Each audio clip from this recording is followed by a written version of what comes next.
Welcome to episode 55, Friday the 13th. Connected to the goddess Frigg or Frigga, Freya, Venus, goddesses of love, home, hearth, nurturing, beauty. Or patriarchal bullshit. You decide. Stay tuned.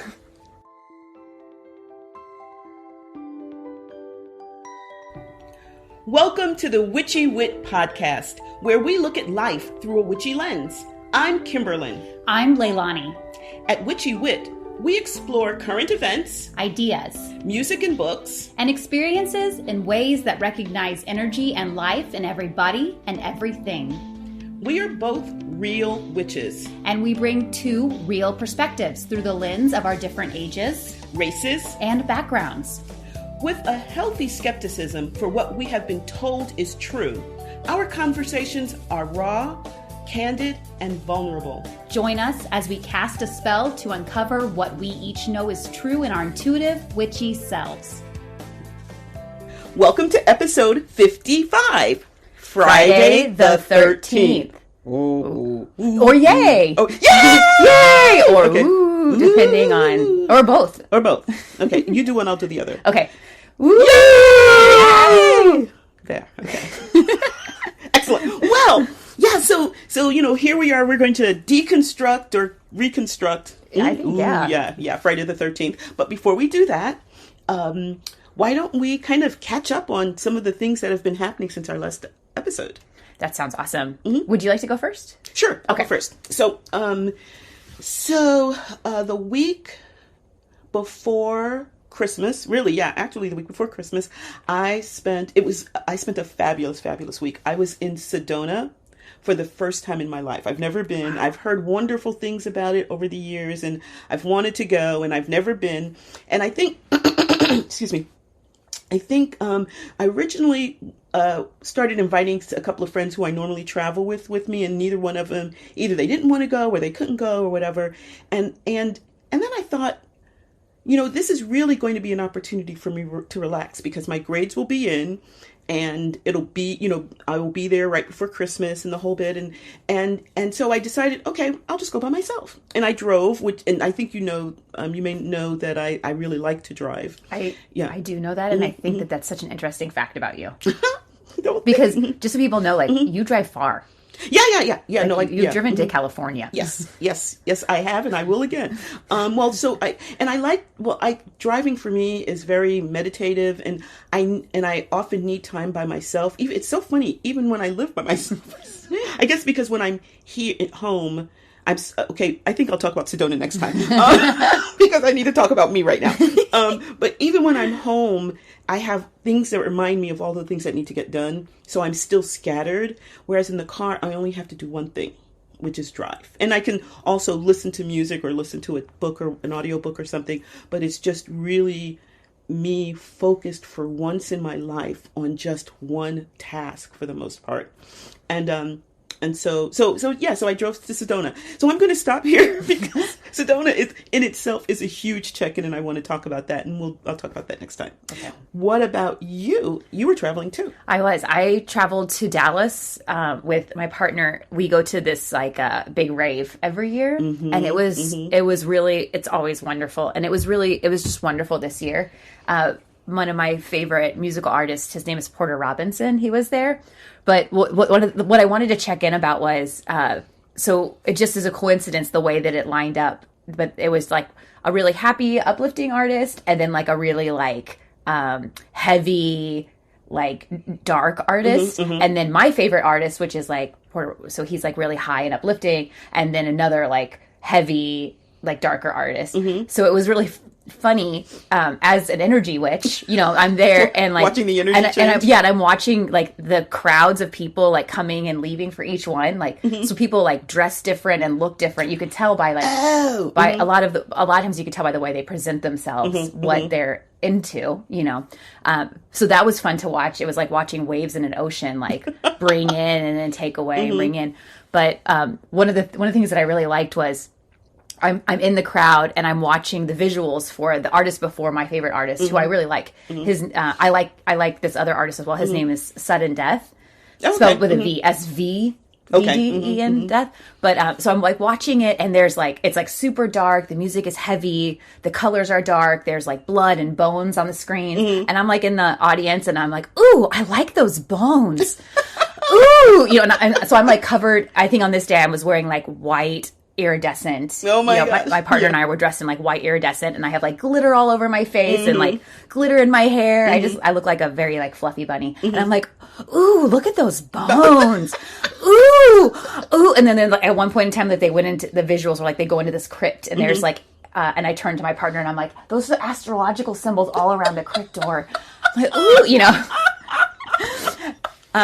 and so and his songs are all mostly named after things to do with death, like Shallow Land Burial. That's the name of his songs. And he's like talking during his set, and he's like talking about like death and stuff like that. And I'm like, ooh, yay, And then my favorite artist comes on, Porter Robinson, of that night, and he's like projecting like clouds and sunrises and birds, and I'm like, ooh, look at the moon. Oh, it's so pretty. Like, oh, look at the clouds. Like, oh, look at the trees. So pretty. And then he's like projecting stuff on the screen, like positive affirmations. And at one point in time, he was projecting like live life, live life, live life, live life. And I just started laughing because I'm like, look at the juxtaposition between these two. Yeah, well, so juxtaposition or range, because the fact, because you encompass all of that, right? I mean, you appreciate and wow, that's pretty neat. So I liked it. And I was standing there, and as a witch, I was like, I can do both. You can, and I love both. You can embrace the paradox. I do, and I love it. And I loved like the bones and the crypts, the cryptic image, the crypts imagery with the astrological symbols and the bones and the darkness, and then I love the affirmations and the light. So it was just a moment where I was just like, I love all these parts of me, and I love that I can stand in both. And you can stand in both spaces. As I wear like glitter and iridescence and Oh, that sounds like so much fun. So much fun and an opportunity for self-awareness. I think so. Good. Well, let's do this. So Friday the 13th. Yes. The minute you say that, people have in many cases, people have a reaction. And it's interesting to see kind of what it is. In many cases, I think nowadays, because not necessarily because of the movies, but because of, our society kind of embraces a lot of stuff that might be spooky or woo or whatever, that, I think the variety of responses are interesting and fun to watch. And I hope we get a chance to talk about that. But let's start back. Let's go back. Way back. Okay. Isn't that a cheer? Pushing back. Way back. Yes. Okay. Anyway, did you know I was a cheerleader? Yes, I did. Well, I didn't. I mean, I knew that you did flag. Color guard, yeah. Yeah, color guard. And but I didn't know you did. I also did cheer. I was very involved. Yes, you were. Because it got me out of the house. But anyways, let's go. But that's another episode. You'll check in about Sedona. I'll check in why I was hyper involved. Okay. So Friday the 13th. So yes. So I want to share why I think some of the facts we're going to share are interesting. And that's, for me, it's because I think in some ways things are fed to us, and this is the way that it is, and this is the way that it always has been, and so this is the way that it will be, so just accept it, and then I think I run with it as if it were my basic operating system in my brain.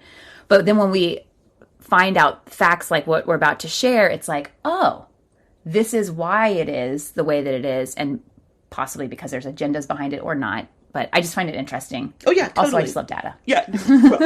I'm a historian, so I always find these types of things fascinating because I as a rule, can see the change of things over time that a lot of people, like you say, take as givens or whatever.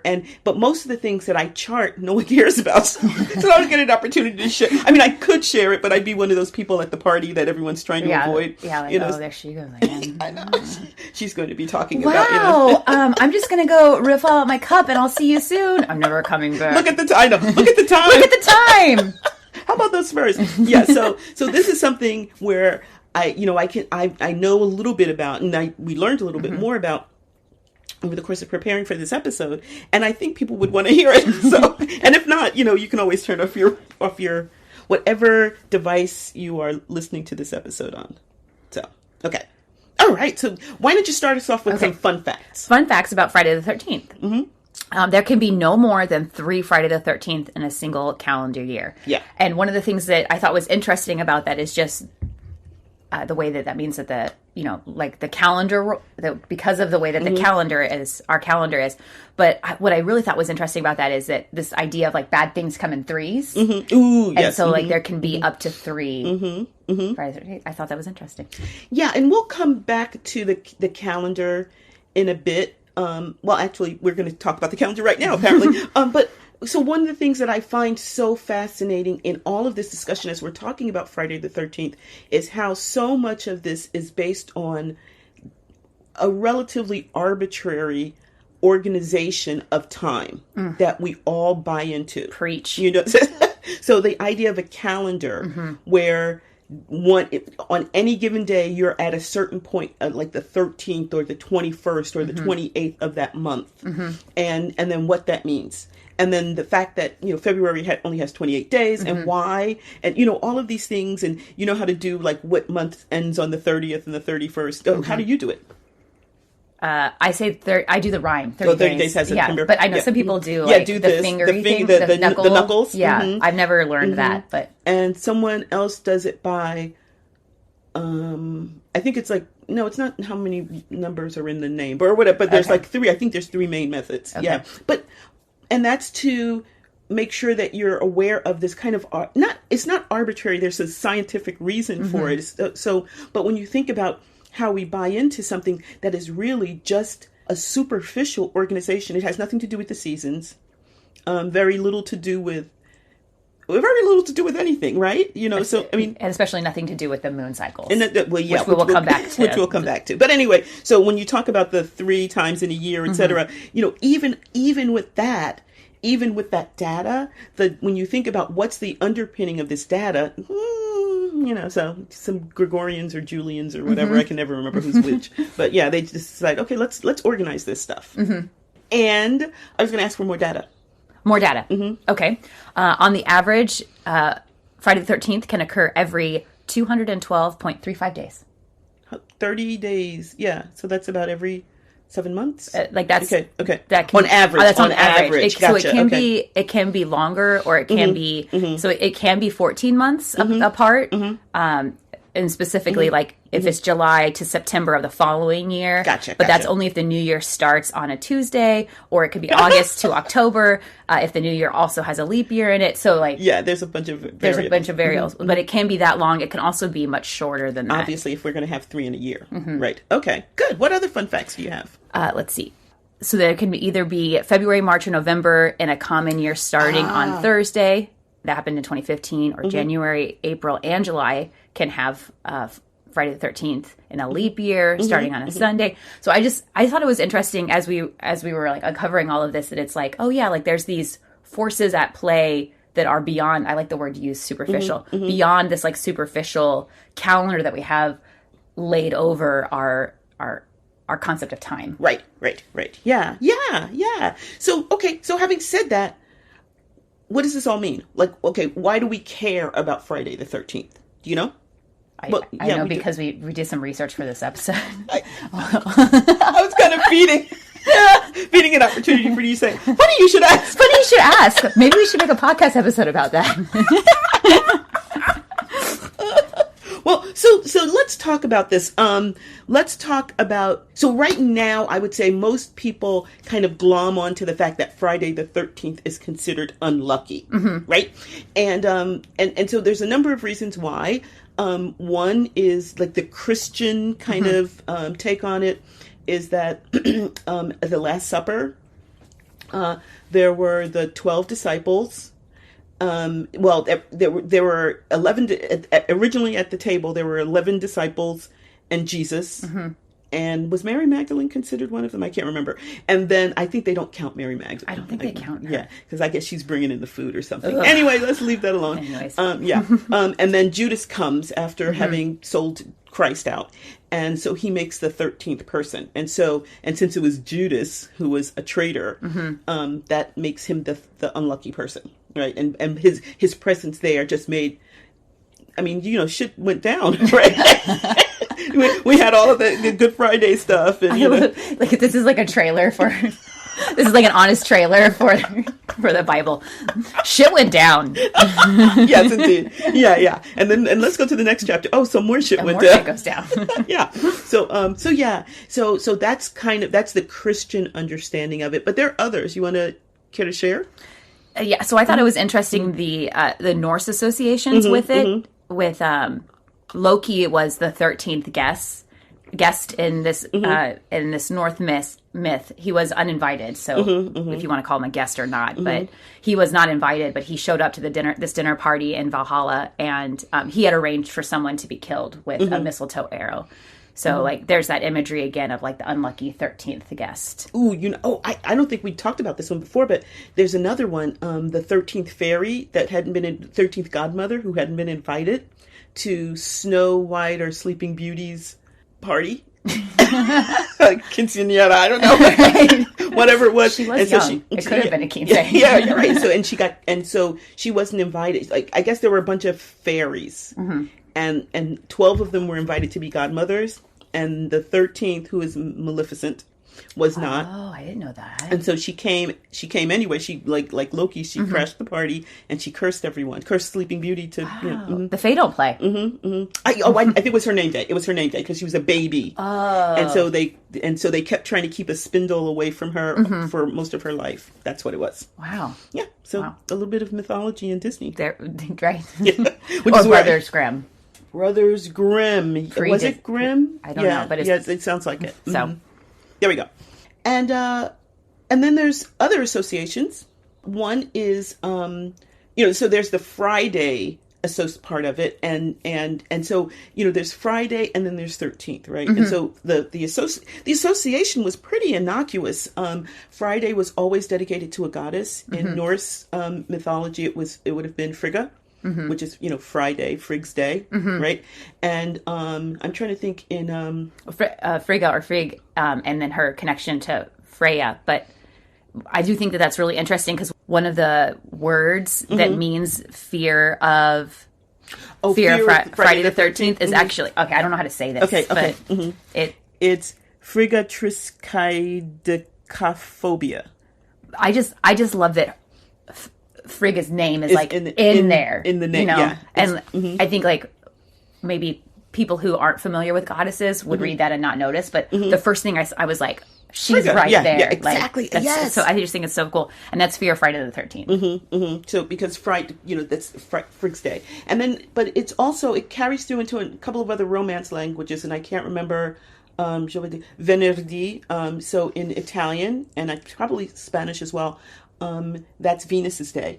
So it's associated, and because of that, the association actually went from Frigga, who's more of a hearth goddess, to Freya, who's more of the love goddess. And so, but this idea of Friday being dedicated to a goddess, and in many cases a goddess of love, was a part of the thinking that the church, when they began to missionize a lot of these places, wanted to kind of separate this wonderful day and how it's about love and blah, blah, blah, blah, and a goddess.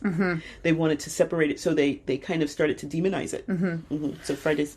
I think that's such a powerful thing to think about, which is like, if if she was worshipped in particular on and honored on the sixth day, and then they were like, no, we can't have that.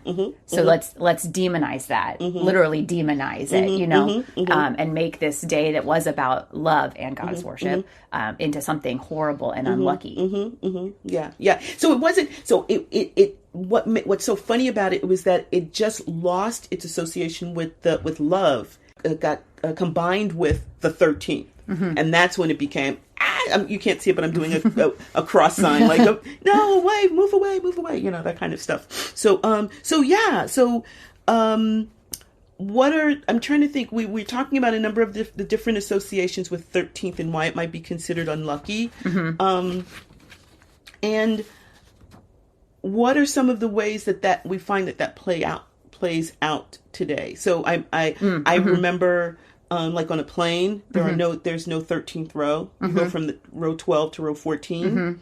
Do you know of any other I always look at, whenever I'm in a tall building, like a skyscraper, I always look for floor 13. Yeah, is there one? Normally there's not one. Yeah. When there is one, I'm like, woo! But normally there's not a floor 13. But I do think it's funny, in San Antonio, where we live, one of the top haunted houses in the United States, it's in the top 5, is called the 13th floor. Oh my God! I love it. So they just lean into it. Yeah. It's like, let's go with this. But I wonder, if you're in the 14th row, don't you just say, well, shit, I'm in the 13th row. I mean, they just renamed it. The veneer is thin. I love that. The veneer is thin. If it makes people feel better. But I mean, the floor is still there. They just call it something different. Right. And okay, so I've personally, I think it's because I'm contrary, but I've always leaned into Friday the 13th. Yeah, counterculture. Yeah. I've always just been like, today's a great day. It's Friday, but one of the things that I was surprised by when we decided to do this episode was it has real, actual financial losses. I didn't realize that, but people actually, people were refuse to fly. Oh yeah, yes. People refuse to won't do business. And so I found something from the National Geographic in 2004 reported that 800 to 900 million is lost in business on every Friday the 13th because people avoid doing business. Yeah. Wow. So it's real. The fear is real. Yeah. I guess I had always thought it was kind of I don't know, just kind of off the cuff or silly, like a silly superstition. Yeah, don't step on the crack, you're breaking mama's back, sort of thing. But then when I read that, I was like, oh, people actually will not fly, people. So I just thought I didn't realize it was people actually avoided things. I even when I was a kid, I think I don't know if I was necessarily counterculture, but because I think my mom was kind of not super superstitious about it, but she would just say Friday the 13th, kind of with that fear in her voice, and I do remember we were going to go on a long trip, and she said, "Oh no, let's go the next day." So and later I'm thinking it might have something to do with that because she had a number of other superstitions, but because it bothered my mother. As a kid, you're just contrary. And so because of that, whenever it was Friday the 13th, I remember I would run around in the morning, it's Friday the 13th, it's Friday the 13th. And my mother would say, hush your mouth. Oh, I bet you just got under her skin. What kind of child am I raising? Right. So yeah. So I think I think there's different reactions to it. And most people there will be a moment of, oh, Friday the 13th. And then the individual reactions will differ, but I would suspect that a lot of people do at least acknowledge it as something kind of a moment out of time. Yeah. Or a moment in time, I guess, really. So then another word, because we mentioned here we go, frigatriscaidocaphobia. But then there's another word for it, which means the same thing, fear of Friday the 13th. Yeah. Okay, I'm going to try this one. Okay. Oh, do you want to try it? I used to be able to say it. Oh, I want to hear it. I'm going to see if I can do it without looking. Triskaidekaphobia. Did I skip something? Yeah, I think you did. I think you did. Triskaidekaphobia. Yeah, I got it all in. I just didn't say it right. Yeah. I just remember I learned it because I was, I'm a geek. It was Friday the 13th. It was another way of me screaming it out. But didn't totally freak out my mother. But yeah, so I didn't know but I don't know if I've ever known how to say it properly. And then there's also a third one, Gavedicatria Yeah. Yeah, I think that's Greekish. Okay. Well, I think they're all Greekish. I have no idea. Yeah. But I thought it was really interesting because whenever I was looking up these words, there's 3 of them. Ooh, right? Look at you! Right? Yes. So Finding like the hidden symbolism. Yeah, so I'm like my undergrad is in literature, but I really lean into my linguistics courses, and so I'm like an armchair linguist. But I thought it was really interesting. I was like, there's 3 of them. There's 3 of them. Yeah. And do we really need 3? Right? But apparently we do because the part of me that really likes efficiency, I'm like, why can't we just have 1? But we have 3. Whoa! Wow! Deep. Okay, so let's kind of sticking with the unlucky aspect of it. What are some of the pop culture references that there's a huge elephant in the room, I think, and that's the films, the Friday the 13th films. So, for people like me who haven't seen them and aren't into like horror movies, I had no idea. Oh, so just so people know, this is the one with Jason and the hockey mask. Because for me, there's like this whole like horror villain thing, like where I can't really tell the difference between like Freddy and then like the needly face guy or whatever. Pinhead. Yeah, like Pinhead. I don't. And Chucky. Yes, Chucky is the super scary one for me, but whatever. So he's the one that wears the hockey mask, and Jamie Lee Curtis is in the movies. But that helps me know what this movie thing. But I had no idea there were so many. So How many are there? There are 12 movies, and here's when just 12. So here's what. Just 12? I'm thinking not 13. Oh, let me tell you something. Okay. So the 12 movies were released in 1980, 81, 82, 84, 85, 86, 88, 89, 93, 01, 03, and 09. And then from what I've been reading, they've been trying to release another one. But they keep having problems with it. Right? Well, because they released them on Friday the 13th, right? They're always released on Friday the 13th. So then they're saying that they're expecting that the new one should be released in 2023. And there's multiple Friday the 13th in 2023, but people are guessing it's going to be October 13th, which is Friday the 13th. And that will be the 13th. Okay. But it's funny that the 13th has been delayed because we've had other Friday the 13th. We have. And, I guess the pandemic was probably, when was the last one? 09. Oh. It's very delayed. Oh my God. Alrighty then. Okay. But I also didn't know that there's like novels, comic books, documentaries, video games, board games. Like it's a fan fiction. It really? Fan fiction. Is there any slash? Oh, probably. I never having seen any of the films, I don't delve into the fan fiction, but yeah. Yeah. Can I tell a short story real quick? Of course you can. Okay. So I just shared that I'm not into horror movies or anything like that. So I'm going to date myself. When I was in college, I was living in the dorms, and this is the first time I had access to high-speed internet. And there's this thing that was really popular at the time called Napster. Oh yes, I know Napster.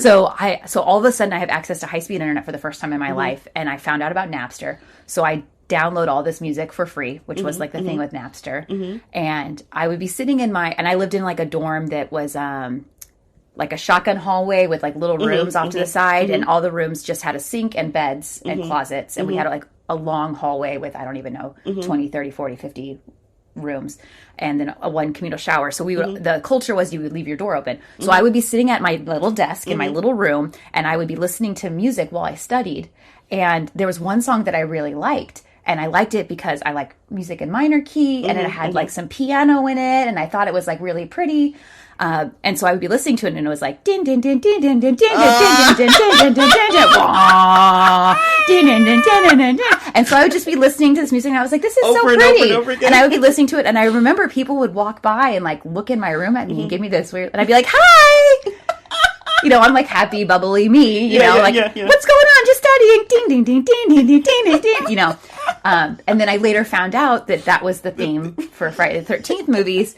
And I was like, oh, that's cool. And then I found out it was horror movie. And that's so cool. I was like, oh, people must think I'm weird. Yeah, well, weird. It was just another facet that they added to their conceptualization of Leilani. Whoa. I had no idea that I was listening to horror movie music because I'd never seen the movie. Right. I had no idea. It's a distinctive little lick. Yeah. So, well, now that you know that it's the themes or the theme music for Friday the 13th, do you still enjoy it? I do. I still think it's really pretty. Now I understand. Now the music has more context for me, and Gotcha. I can understand. Kind of the like the why irony. why it's eerie and why but like so much about it is something I think is pretty.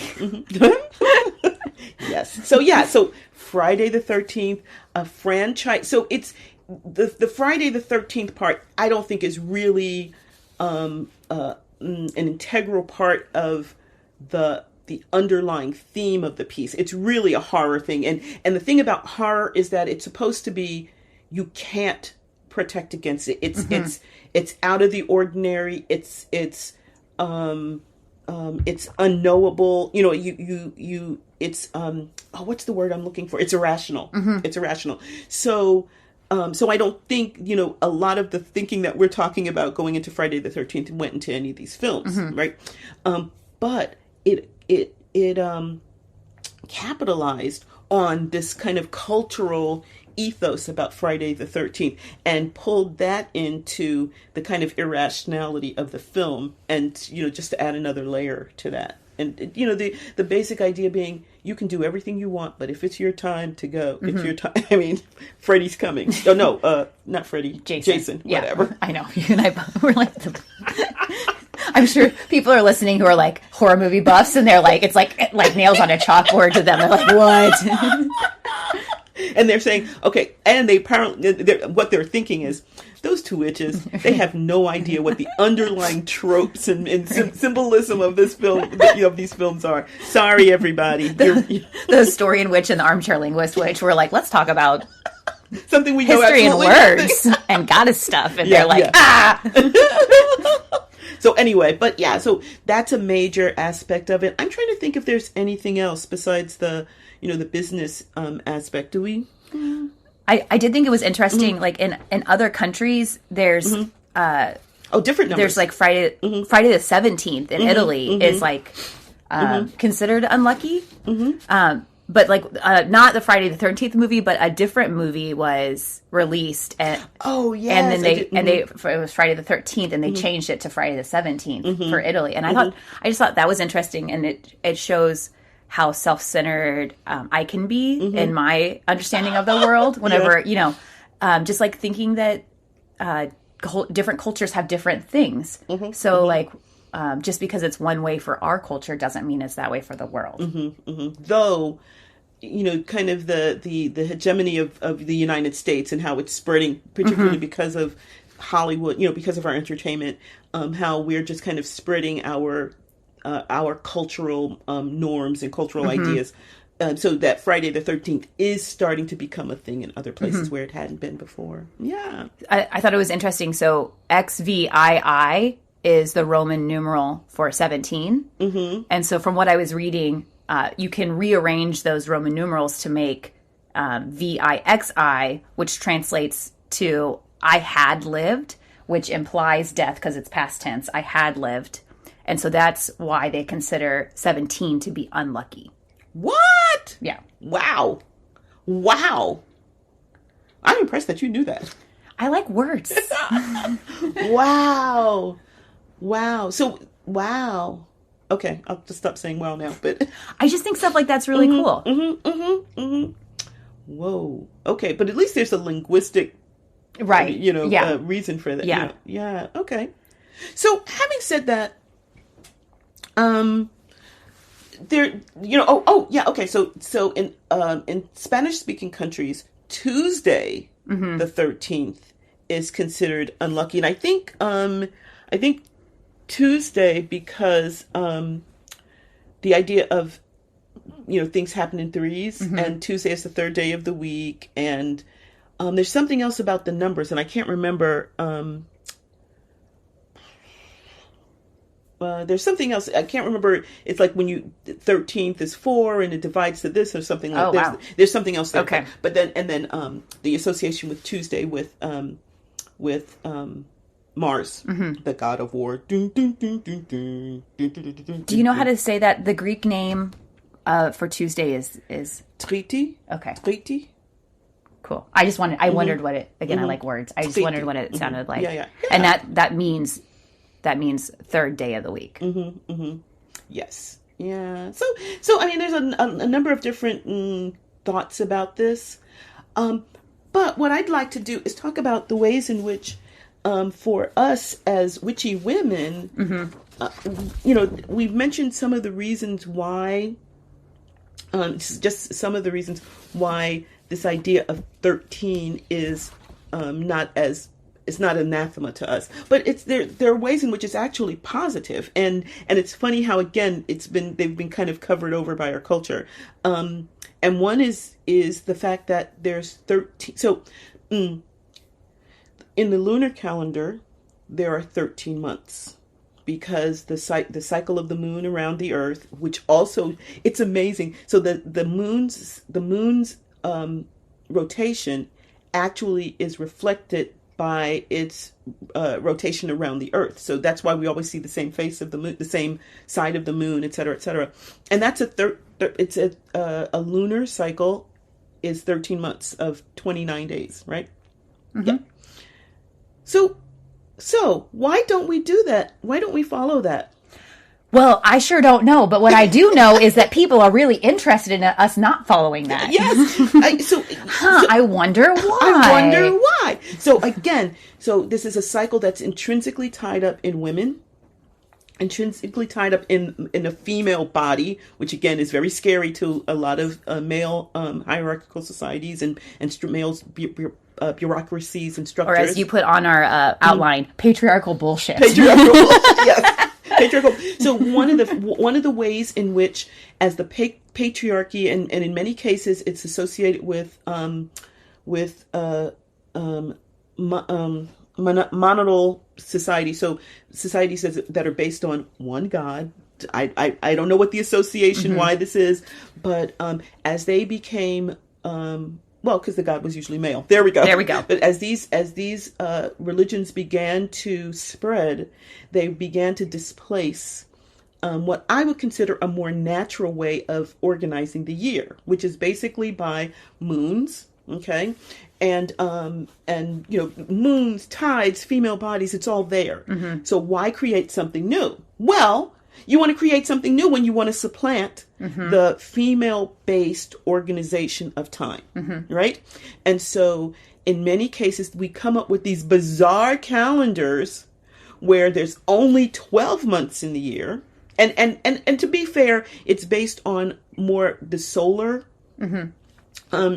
activity. And again, sun versus moon, male versus female, all of that kind of stuff is tied in there too. And the brightness of the sun versus the mystery of the moon. So as these types of things have spread, they've tried as much as possible to supplant some of the lunar-based holidays, lunar-based ways of just conceptualizing the passing of time. Why would they want to do? I don't know. But so think about it. So one of those is our quote unquote calendar. Okay. So the calendar comes from the Roman word calens, and basically those are just generally soft sticks where you can just take a knife and cut in. What am I looking for? What's the word I'm cut in notches for passing of days, or they also used it for keeping track of money and things like that. So calendar comes for that, and the idea is basically that that these are, that's the first day, that's going to be the first. You start with that, with a calend, and then you keep going until you get to the next calend, right? And how is that organized, you might ask? How is that organized? Well, according to many male-based hierarchies, it's absolutely arbitrary. Not arbitrary, but it's almost arbitrary in that some months have 30 days. Some months have 31 days. One month has 28 days. Why? Why? Because they're trying to organize something that's normally, that should be organized in terms of 13 equal months into something that's not 13. They chose 12 for some strange reason, but I'm sure there's another reason for that. But they chose 12, and because of that, nothing adds up. And so they've come up with all these arbitrary rules. 30 days has September, April, all that kind of stuff, so that we can organize something that we didn't need to. I'm imagining that the calendar thing, so this is brand new information to me. I was unaware of this, but it makes sense. Like if you had one, you would maybe start on every new moon or every full moon. Like what a natural thing that is easily available. You can watch it. You see it every night changing, like that makes sense to me. You don't actually need sticks if that's the case. Right. You can just look in the sky. You've got a floating calendar up in the sky. But see, remember, body, feeling, sensation is women, and it's in certain ways it's unknowable. You can't control it. My period's it's not gonna come now, but when it did come, it's gonna come regardless, when it's ready to come, right? And so that was frightening to people who were trying to control women, or trying to control these other religions who were intrinsically tied up in the bodies of women. And so to control or to supplant or pass over or defeat these religions, you had to kind of detach it away from women. So let's create this really arbitrary and like chain, that this thing that like is sometimes 31, 330, sometimes 28 days, and then let's add a leap year in there, like just for fun to keep it spicy, like. And it's based on the mind, not the body. It's based on the brain. It's based on something that is associated with male autonomy and male agency. Oof. Okay. Reach it. So there we go. We can't propose. We're just two witchy voices crying out in the wilderness. Crying out into the... So no one's going to listen to us. But, just, put that in your hat. Put that in your pipe and smoke it, every once in a while. So I like to take all of that, like what we just said about I like the word superficial that you use, this, because it does feel that way. And if you scratch at it just a little bit, it reveals this lunar cycle, the 13 cycles of the moon per year. As we were digging for this episode, I thought it was really interesting. Depending on where I was pulling my information from, I would find that there were 12 cycles, moon cycles, or I would find that there were 13 cycles. And I thought that was really interesting, because I'm like, how come why is there this disparity? And what I found is, when I was on more witchy leaning sites, I would find the number 13 more. And then when I was on like less witchy sites, I would find 12. Yeah. And so I was like, why is that? And what I figured out was that, so if the year is 365 days, which is not mumbling. Go on. I loved your mumbling. There's 12 complete moon cycles in a year, which is 354 days. So then we have the remainder. And that remainder is part of the 13th cycle. So depending on when the full moons start and when the moon cycles start, there can be up to 13 full moons in a year. And 2023, we're going to have 13 full moons, which I think is lovely. Yeah. But we do have 13 cycles in the year, even if we don't have the 13 full moons. But I just thought that was interesting, because it just depends on how you count the cycles, where our values are, which are reflected in like how we categorize, Exactly. I just thought it was really interesting. Yeah. And then what our male-based calendar will say is, in 1 month we might have a blue moon, where you'll have two full moons in a month. No, well, okay, that should tell you if your calculations aren't working out, that your calculation system is wrong. But fuck me, nobody's like, who cares? Okay. So having said that, so I don't want us to leave everyone with this kind of depressed, oh my God, we live in a depressed, well, okay, let me not go there. Well. Yeah. But let's talk about how we as witchy women can reclaim Friday the 13th. So one of the ways I like to think of it as just a reflection, just a little bit of my stuff telling everyone else, do what you want to do, and this is this is my world, and this is what's going to happen in my world. Does that make sense? Mm-hmm. Mm-hmm. So Friday the 13th, it doesn't have to be unlucky. I think it's quite lucky. Yeah, I think it's a moment out of time, right? It's something that not everybody, but a lot of people acknowledge. They may acknowledge it for different reasons, but it's kind of like New Year's Day, right? Everyone's acknowledging this for whatever reason. And so how will I acknowledge it? How will you acknowledge it? Okay, well, thank you for asking. But I found a couple of websites, and I guess I can post. I don't know if we post. We haven't been posting links, have we, in our show notes? We can. So I'll post a couple of links to, or no, you can. So I've gone to a couple of websites, and you can Google Friday the 13th and find some of these as well. But it's ways in which you can celebrate femininity, or celebrate, in my case, witchy associations with Friday the 13th, and then just celebrate me as a body that exists in this time, however it's constructed. I like to take Friday the 13th to, in one way, it's a safe way that I can educate people who are interested in listening. Mm-hmm. And I don't even have to come out of the broom closet to them. But if people say something like, "Ooh, it's Friday the 13th, be careful," and be like, "Hey, did you know why people think Friday the 13th is unlucky?" Mm-hmm. And then I do like a really short, like 30-second spiel about the lunar calendar and the goddess Frigg. Mm-hmm. So like that's just like, and normally that blows people's minds, but I just like to like plant those little seeds. But I also like to take it as an opportunity to think about this deep connection that I have to those two things, the moon cycle, the goddess as in her aspect of Frigg or Frigga, and Venus, and that I am deeply connected to that, and that I can choose to stand in that connection, even though the energy of our culture is pushing against it. I almost like, I picture myself like holding onto a tree in a windstorm. Like I'm still connected to this, even though our overarching culture is pushing against that. No, it's unlucky. No, it's bad. And I'm like standing there holding on. I'm like, I'm connected to this. I'm transcending time. I'm going backwards. I'm going forwards.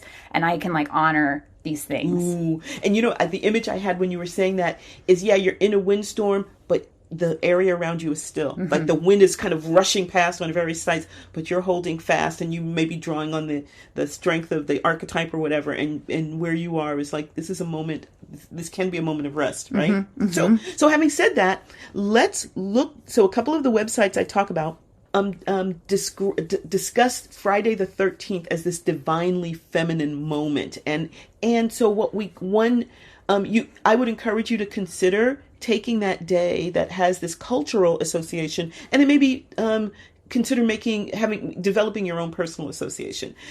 So a couple of things that you can do. There's a number of different things you can do. Divinatory activities. So your tarot, particularly things like tarot, which have a lot of symbolism that you can delve into.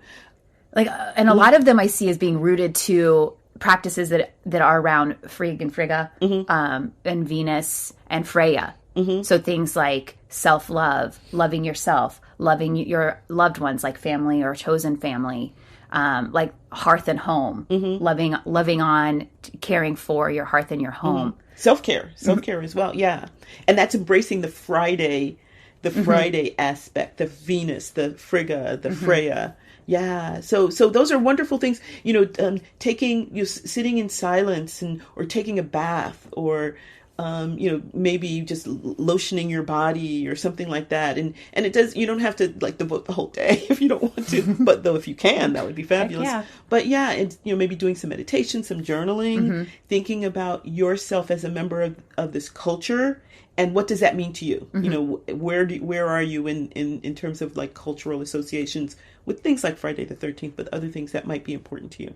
I also like to lean into the lunar part of the 13th back again, and thinking about myself as going through phases, whether that be like the menstruation phases or phases in my life, but just that transitioning and the cyclical nature of me as a human and me as however I identify as a woman or as a witch, and like tapping into that energy. Also, you mentioned divination and possibly doing tarot.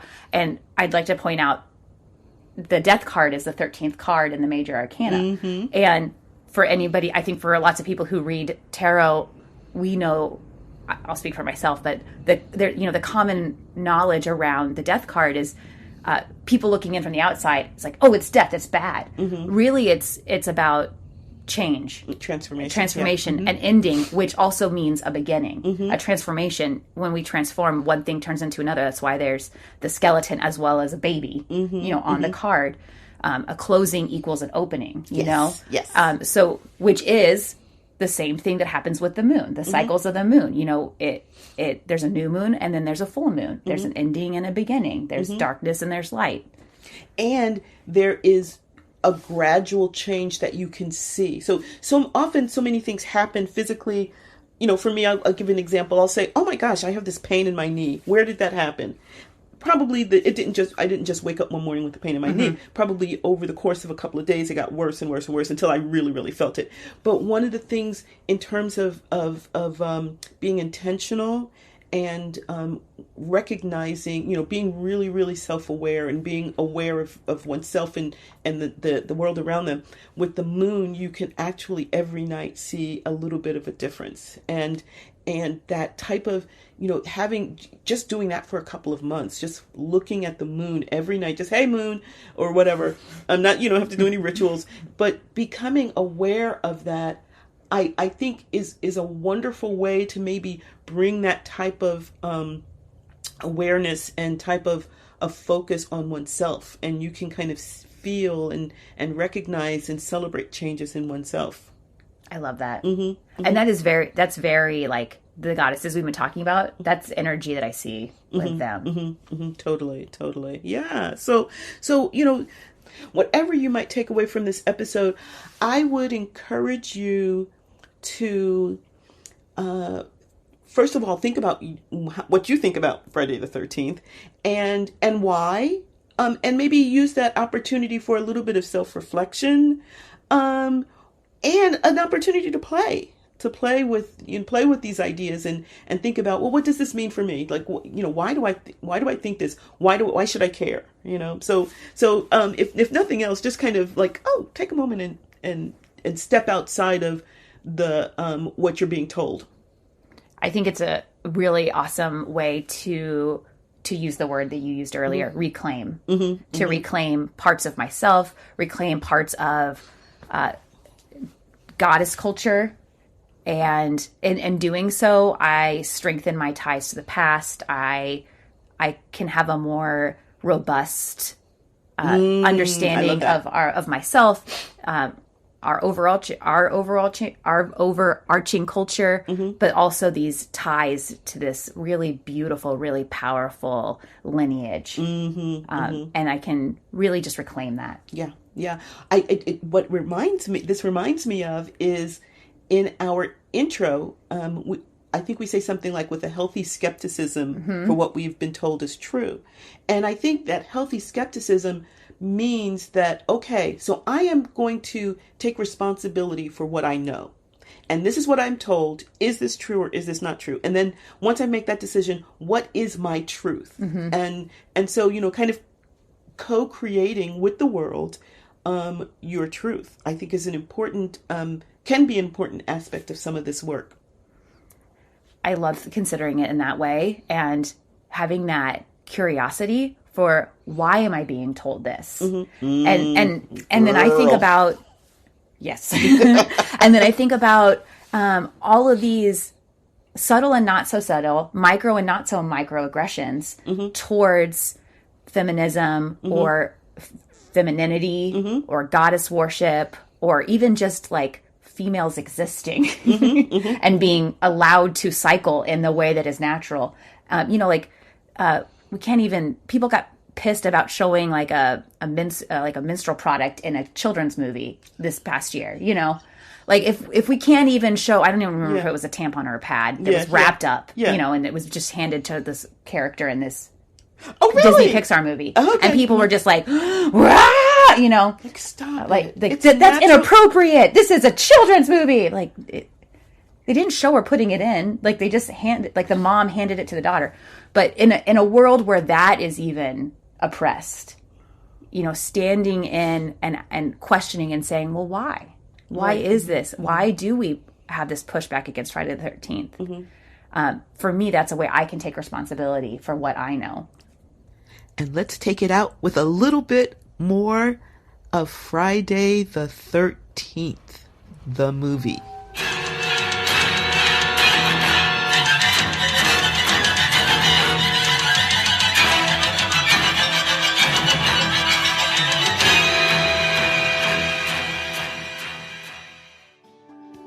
We hope you have enjoyed the magic that has unfolded here at Witchy Wit. It would be great if you would help make Witchy Wit possible and get access to exclusive content by donating on Patreon. We'd love it if you join our Witchy community and enjoy shareable content on Instagram, Facebook, and YouTube. Would you do us a big favor and support us by rating and reviewing us wherever you get your podcasts? It's free and helps witchy folks find us. Feel free to email us at witchywitpodcast@gmail.com. We love to hear from our community. Reach out and let us know what's brewing in your cauldron. New episodes are released every second and fourth Friday. Follow us on your favorite podcasting platform so our episodes go right to your playlist. You can listen as you ride your broom. Stay witchy, y'all!